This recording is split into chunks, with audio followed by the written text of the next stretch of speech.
మొత్తంగా ఇప్పటిదాకా అంటున్న ట్రెండ్స్ ని బట్టి లేటెస్ట్ అప్డేట్స్ హెచ్ఎంటీవీ డెస్క్ నుంచి వంశీ అందిస్తారు. ఎస్ వంశీ, ఏమేమి ఉన్నాయి హాట్ అంశాలు?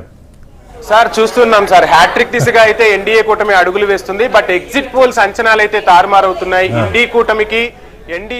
ఇండి కూటమి గట్టి పోటీ ఇస్తుంది. అంటే ఎగ్జిట్ పోల్స్ అంచనాలు ఏ విధంగా అయితే వన్ సైడ్ వచ్చాయో ఆ విధంగా అయితే ఫలితాలు వెలువట్లేదనేదే మనం ఒకసారి తెలియజేసుకోవాలి. ఇప్పుడు లేటెస్ట్ ట్రెండ్స్ ఒకసారి మనం చూస్తే సార్, ఇప్పటి వరకు 290కి పైగా సీట్లలో ఎన్డీఏ ఆధిక్యం ఉంటే 229 సీట్లలో ఇండియా కూటమి ఆధిక్యం కనబరుస్తుంది. అయితే అయోధ్య రామ మందిర నిర్మాణంతో యూపీలో క్లీన్ స్విప్ చేస్తుంది అనుకున్న బీజేపీ ఆశలు అయితే ఫలించలేదనే చెప్పాలి. యూపీలో అయోధ్య ఎఫెక్ట్ అయితే అంతగా కనిపించలేదు. 40కి పైగా స్థానాల్లో ఇండియా కూటమి అక్కడ ఆధిక్యాన్ని కనబరుస్తుంది సార్.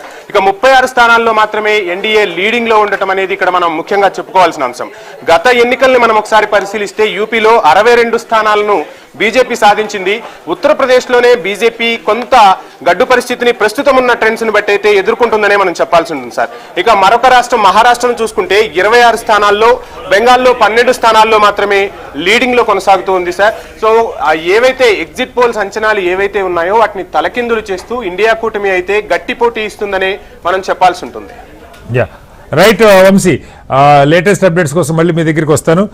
ఒకసారి చలసాని గారు, ఏపీ పరిస్థితి 23 నుంచి 18కి వచ్చింది వైసీపీ.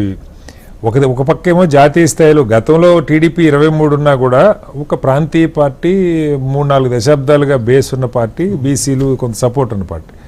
ఇప్పుడు జాతీయ స్థాయిలో కాంగ్రెస్ పికప్ అయితే కనపడుతుంది, మనకు స్పష్టంగా పికప్ అవుతున్న పరిస్థితి. బీజేపీ మెజారిటీ రాని పరిస్థితి కూడా జాతీయ స్థాయిలో కనపడుతుంది.